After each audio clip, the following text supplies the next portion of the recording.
আপুনি যে এই উপন্যাসখন যে লিখিলে মোৰ এখন হৃদয় আছে সেই উপন্যাসখন আপুনি কাৰ কাৰণে লিখিলে কিহৰ কাৰণে লিখিলে আপুনি দুআষাৰমান ক'ব নেকি?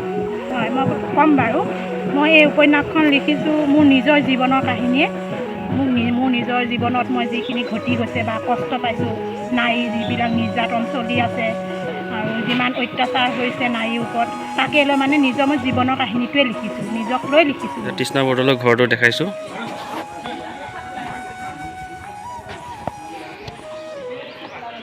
তেওঁ এইটো ঘৰতে থাকি সেই উপন্যাসখন লিখিছিলে।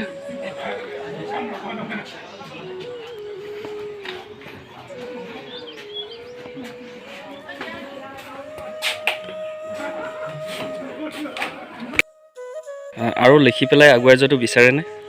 হয়, মই এইখন লিখিয়ে সমাপ্ত হ'ব বুলি মই বিচৰা নাই।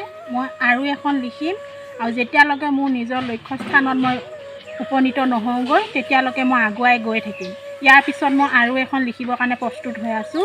অলপ মই বহীত লিখি থৈ দিছোঁ, কিন্তু তাৰপিছতহে মই ছপা কৰিবলৈ দিম। অলপ দিন লাগিব কাৰণ মোৰ অলপ পইচাৰ প্ৰয়োজন আছে।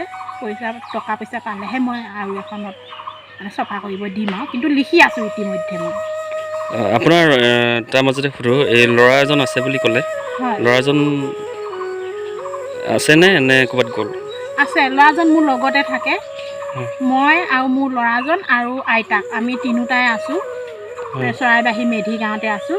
মোৰ ল'ৰাজন আছে, দেখা আহাচোন। এইজন মোৰ ল'ৰাজন, এবাৰ হাই ছেকেণ্ডেৰী ফাৰ্ষ্ট ইয়েৰ পঢ়িছে, মৰিগাঁৱত হাই ছেকেণ্ডেৰী পঢ়িছে। এইজনেই মোৰ ল'ৰা। ঠিকে আছে, ভালেই। এই উপন্যাসখন কাহিনীটোৰ ভিডিঅ'ৰ মানে CD এখন বনোৱাৰ কথাও শুনি আছিলোঁ, বনাব বিচাৰেনে? হয়, মই এই কাহিনীটো মানে এখন নাটক হিচাপত মানে দিবৰ কাৰণে প্ৰস্তুত হৈছিলোঁ। হওঁতে ইতিমধ্যে যোনজনে মোক সহায় কৰিছিল তেখেত ঢুকাই থাকিল।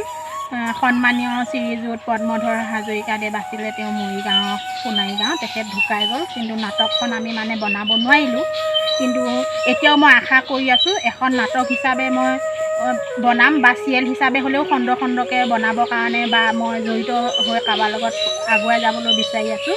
তাৰপিছত মই নিজেও ইতিমধ্যে অভিনয় কৰোঁ, কবিতাও লিখোঁ বা মই এইবিলাকত সকলোবিলাকতে মই প্ৰস্তুত আছোঁ। মই নিজে যদি কিবা কাৰণত মোকো অভিনয়ৰ ক্ষেত্ৰত লাগে মই সেইখিনিও সহায় কৰি দিম। আৰু মই নাটকখন বনাবলৈকো বা চিৰিয়েল বনাবলৈকো মই সহায় কৰিবৰ কাৰণে মই এখন কিতাপখন মই দি দিম আপোনালোকক, লাগে যদি। মই ঠিকে আছে, আপোনাক ভগৱানে আগুৱাই নিয়াটো বিচাৰোঁ। তেওঁলোকৰ পৰিয়াল মই দেখাব বিচাৰোঁ। এই ভিতৰতে বহি আছে, মাজতে বহি আছে তৃষ্ণা বৰদলৈ মাক আৰু এইফালে নাতিনীয়েক। তৃষ্ণা বৰদলৈ ল'ৰা বহি আছে। তিনিটা পৰিয়াল নাই। মই দেখাব বিচাৰিছোঁ এজন তৃষ্ণা বৰদলৈ দেউতাক হয়, তেওঁ ঢুকালে।